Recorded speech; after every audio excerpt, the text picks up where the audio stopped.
नमस्ते, आप देख रहे हैं वोकल न्यूज शहडोल। मैं हूं दिनेश वर्मा। सिर्फ हंगामा खड़ा करना मेरा मकसद नहीं, सूरत बदलनी चाहिए।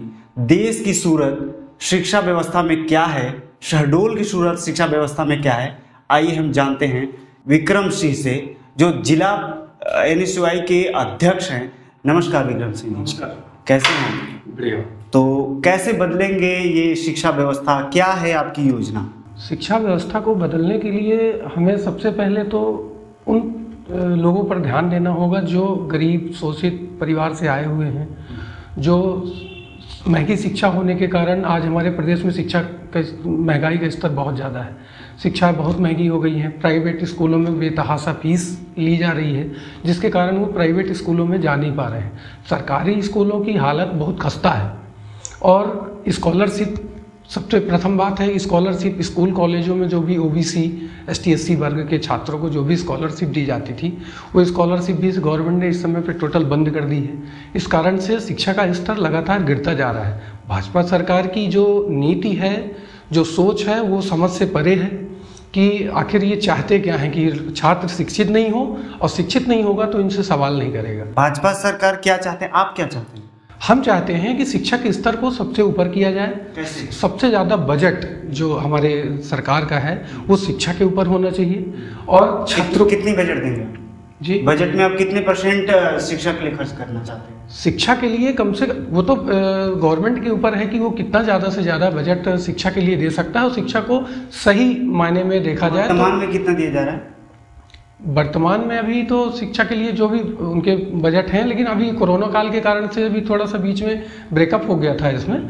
तो लेकिन जो भी, जैसे मैंने अभी बात की अपने ST SC वर्ग को जो मिलती हैं सुविधाएं, छात्रवृत्ति के अलावा भी और भी जो सुविधाएं मिलती हैं उनको, तो वो सारी सुविधाएं अभी बाधित कर दी गई हैं। गवर्नमेंट की तरफ से ये बोला जाता है कि अभी बजट नहीं है, बजट नहीं है। आखिर बजट जब तक नहीं आता तब तक तो वो वर्ग तो पीछे चला गया। आज 2 साल 3 साल से वो तो शिक्षा से दूर होता जा रहा है लगातार। और ग्रामीण अंचलों से आए हुए छात्रों को तो छात्रवृत्ति ही उनके लिए एक सहारा है। और इतने धनाढ्य घर से तो होते नहीं हैं वो कि अपने से मैनेज कर सकें, अपने से पढ़ाई कर सकें। नहीं, जो आप जो बात कर रहे हैं ये हमेशा से ये बात होती जा रही है, लेकिन हम आपसे ये समझने की कोशिश करेंगे कि आप कैसे बदलेंगे।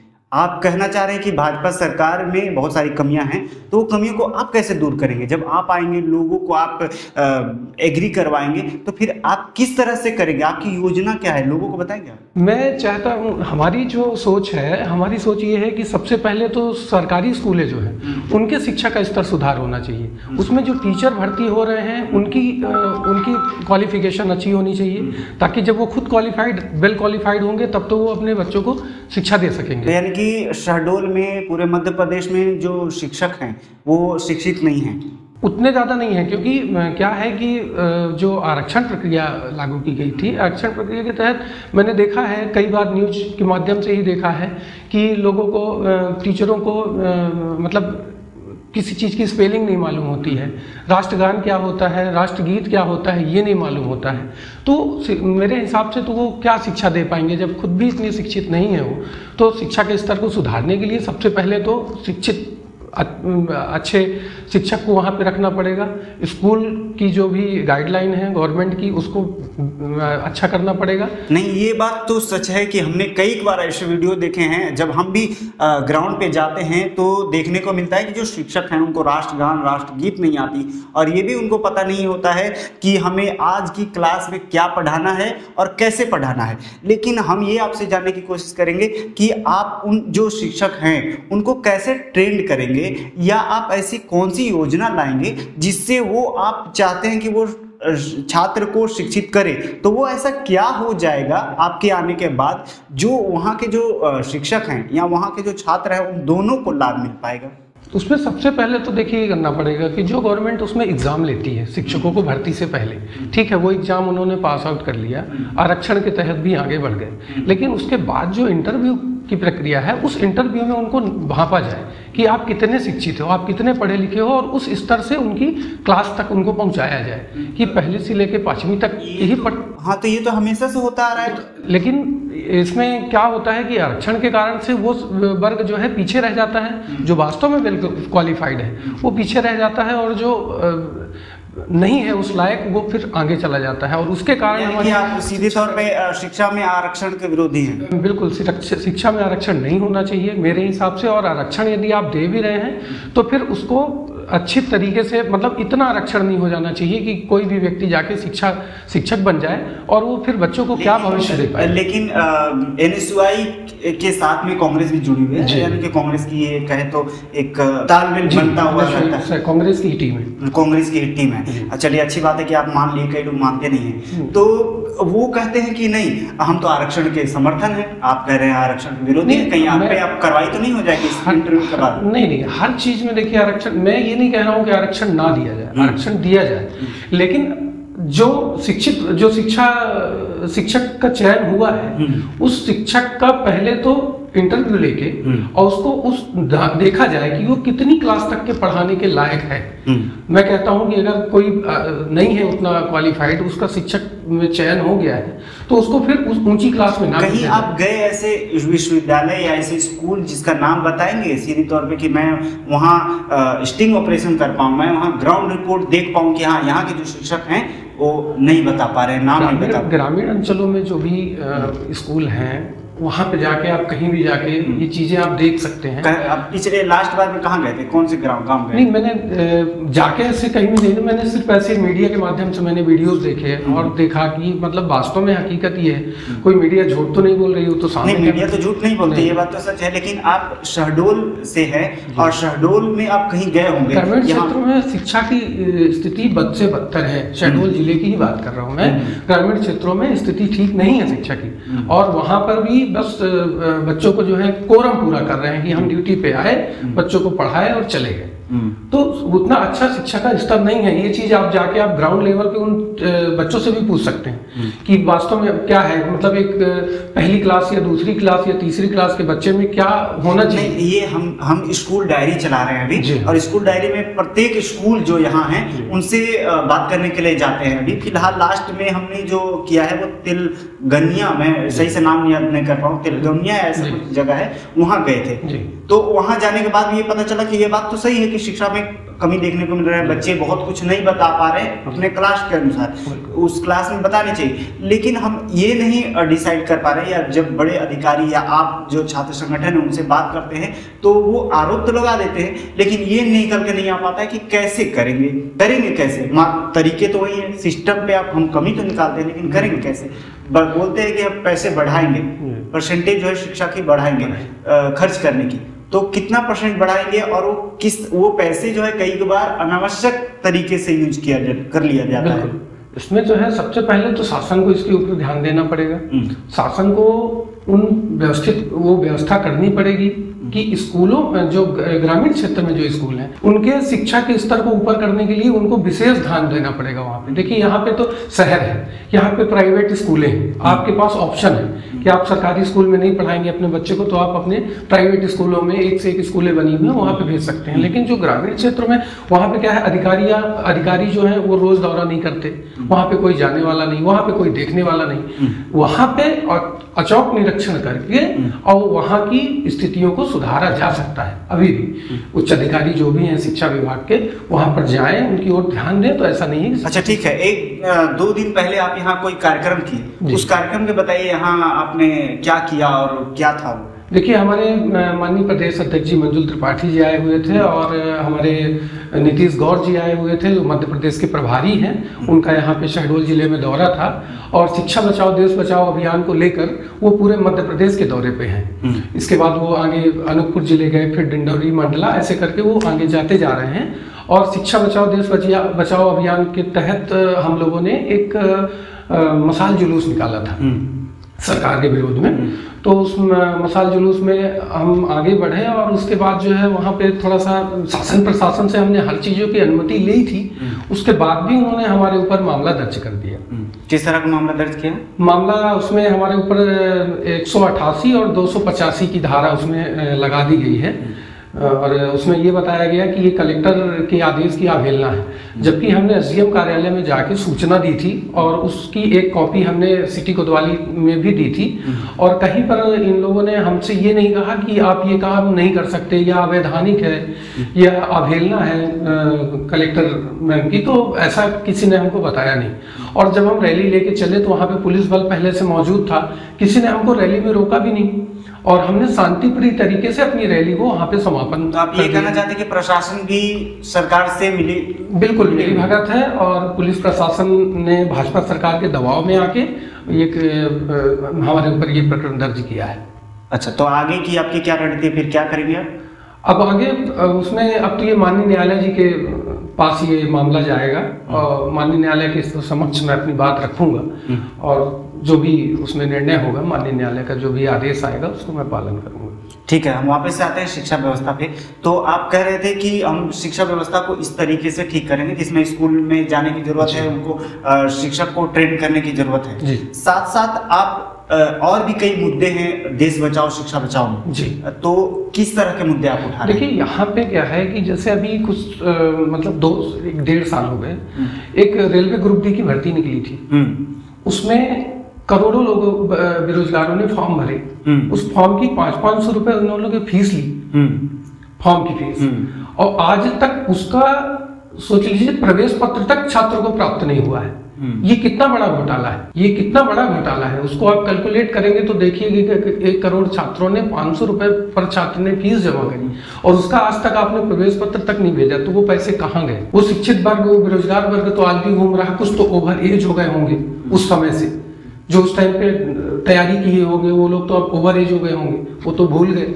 लेकिन ये कितना बड़ा घोटाला है केंद्र सरकार का। तो बेरोजगारी का आप एक सवाल खड़ा कर रहे हैं। जी हाँ। तो बेरोजगारी पे आपके लिए क्या योजना है, आप कैसे बेरोजगारी को पूरा करेंगे? देखिए, बेरोजगारी को दूर करने के लिए सबसे पहले तो मैं तो यही मानता हूँ कि केंद्र सरकार और राज्य सरकार आपस में बैठकर और इन सारे पर सर्वे करवाए कि वास्तव में बेरोजगारी की दर कहाँ तक पहुँच गई है और उसको खत्म करने के लिए फैक्ट्रियां खोलनी चाहिए, मिल खोलनी चाहिए, बेरोजगारों को लोन देना चाहिए। सरकार ने लोन के लिए तो बोल दिया कि हम आपको इतना लोन देंगे, आप बैंक जाइए, स्थिति आपको स्पष्ट हो जाएगी कि आपके पास यदि कुछ भी गिरवी रखने के लिए नहीं है तो आपको लोन नहीं दिया जाएगा। यानी कि आप बेरोजगारी को कम करके भी आप देश बचाओ के अभियान को उसको जोड़ते हैं। बिल्कुल, शिक्षा बचाओ को जोड़ते हैं। तो शिक्षा बचाओ में एक बात बताइए मुझे कि केवल ये शहडोल और मध्य प्रदेश की नहीं बल्कि पूरे देश में सरकारी व्यवस्था जो है उसमें कमी देखने को मिलता है। तो